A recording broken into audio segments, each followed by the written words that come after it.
Hello TIs, it's raining, so I'm just taking a pit stop here and I want to share something with you guys. This little device called a K18 is very useful. If you're on a budget and you want to sweep your vehicle and locate stuff like this right here on your vehicle, you want to get one of these. Typically you can find them on the internet for under 30 bucks. I think I've spent like 25 for this one. It's called a K18. I have seen them cheaper on eBay if you go to like lowest settings, like the least expensive. You should be able to find one at a low price. So I have this thing on, and right now I have it on GS. There's GS and then there's MS. You want to hold the MS button for 5 seconds and you turn it on to be able to use this function. And then what happens is, if it detects a magnetic device, you'll notice it lights up. Now, you may notice that when you get close to it, it doesn't really do nothing. But when you find these large magnetic boxes, that it'll go off really quick. And the reason why you want to do visual inspections on your vehicles, because sometimes if you sweep your vehicle, you're not going to get nothing. You might get a little beep, and then you might go back and like, oh, I didn't get nothing. So with this right here, you can get something. But if you don't get like not even an inch from it, watch what happens. It doesn't go off. And you can take this antenna off and then or you can leave it on and you can scan your vehicle for devices like this right here also. Now, some of the passive GPS tracking devices, actually all of them, you're not going to be able to utilize this. You're going to want to actually do a visual inspection, and there are places where you can lift your car up for like 20 bucks, like hobby shops. They're in every city where you can repair your own vehicle by hour. You might spend 20 bucks. They'll lease you tools, loan you tools, or you can use your own. And these hobby shops allow you to lift your vehicle up, and then you can do a visual inspection. Check behind your rims, under your trunk, bumpers, all the way around. Sometimes these people actually move stuff and put something there. I had this experience a while back at a mall. I went to a workforce center in nearby Winter Garden, Florida. There's a mall there, and this workforce center is in this mall. So when I get back, I noticed the shopping center mall's parking lot was full. I noticed something really weird. When I get to my vehicle, there's a woman with her hand underneath the bottom of my vehicle.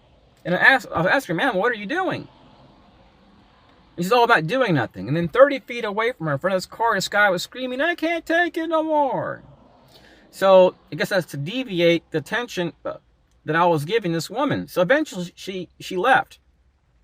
So I told some TIs, and then I find this on my vehicle.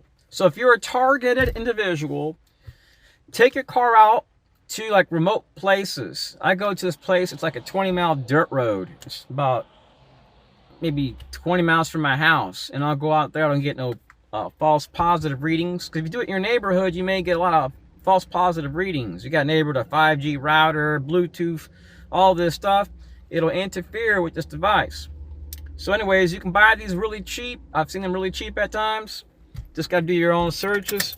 You might want to go to like a site. It's called, an app called TEMU, and check that out. Now, the Central Intelligence Agency, what they like to do is they like to utilize elderly people a lot. If you find yourself being harassed by elderly people, chances are you're dealing with a stakeholder to the CIA or a partner. A lot of the interagency partners will work together. And you'll notice your county attorney, they have it set up where it's like, oh, we don't have to investigate. Contact your FDLE. They don't want to investigate. No one wants to help. So what they do is they want to leave you in a situation where you have to investigate yourself. Really sneaky. So there is no constitutional violations being noted by these groups that can do this for years. Now, in some counties, I haven't experienced it here, but only one time in this area, and then a couple times in a different area. These groups may come in caravans of white cars. Some may refill up at a local city like public works area, where police and other vehicles may go to fill up their vehicles. And this caravan of elderly people came in white cars, and they refilled up there. So I go to the post office and I see all these vehicles leaving, white vehicles, and they go to the post office. While I'm in there, this elderly lady tells this man to whistle at me when I'm next. I'm like, why are you telling him that? And he goes, psst. So I knew something was up because later on I go to this local walking park. There was a walking trail against the lake, and they show up. So what they do is they try to sensitize the target. They want to get a violent reaction. So they're utilizing elderly people. They'll do this for many, many years. Not like 1 year or 5 years or 10 years.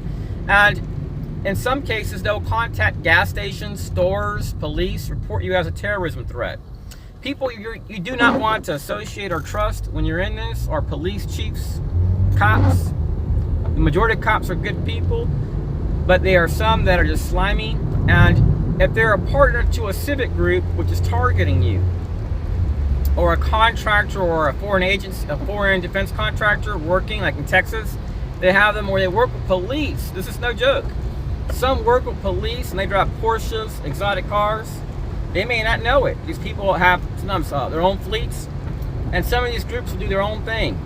So through interagency coordination, like in Texas, you may have a group like your Citizens Corps programs, which is really, in Texas, it's your Texas Association of Regional Councils. Now, if you go to that site and Google that association, on the very bottom of the page, it says, search for your COG.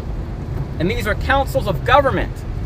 So behind these regional councils, you have councils of government, different associations, which do regional planning for your county. And some of them are highly corrupt. Some of them are intermingled into the medical field. The CIA is definitely using them as a resource. And when they are busted by police, police never will provide you a report because due to national security reasons, they can't release it.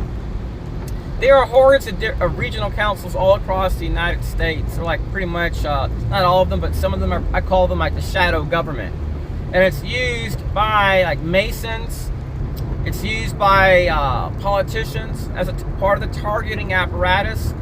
You may see photos of the Army and their kids in this. You may notice that the CIA utilizes these groups nationwide to try to make you sick. So the CIA and FBI are not a counterterrorism group. They're not doing national security work. They've been linked to every terrorism case they've created. So what they do is they go around harassing people, and then when you talk about this, they have to label you as being the problem and the threat, as if you're about to explode. And then they go around, they call this a high-risk operation. They harass families. So let's say you leave your cell phone at your home, and you're harassed when you're with your grandmother. The reason why you're being harassed when you're with your grandparents is because when you're tracked, when you're targeted, these people will track you through Stingray technology. And when they use these devices, they gather all the contacts. So when you're targeted, what these people will do is they will, this is no joke, they do harass some families. And they do this by gathering your contacts, and then they can track that number, those numbers. So that way, when you don't have your phone, you can be treated in the same exact way you've been treated for years, everywhere you go. And they want to play it off as if I have the hiccups. Let me see if I have any water. They want to play it off as if you're the problem, you're the dangerous person. So they're doing things that would cause anyone to snap, and they're doing this in a very sneaky manner. So terrorism is not a societal problem. It's a governmental one. And you can't talk to these people. It's like trying to talk it's like the Palestinians trying to get through to the IDF. By the way, the CIA works with them, and they work with the police and ADL. So anyways, God bless, peace.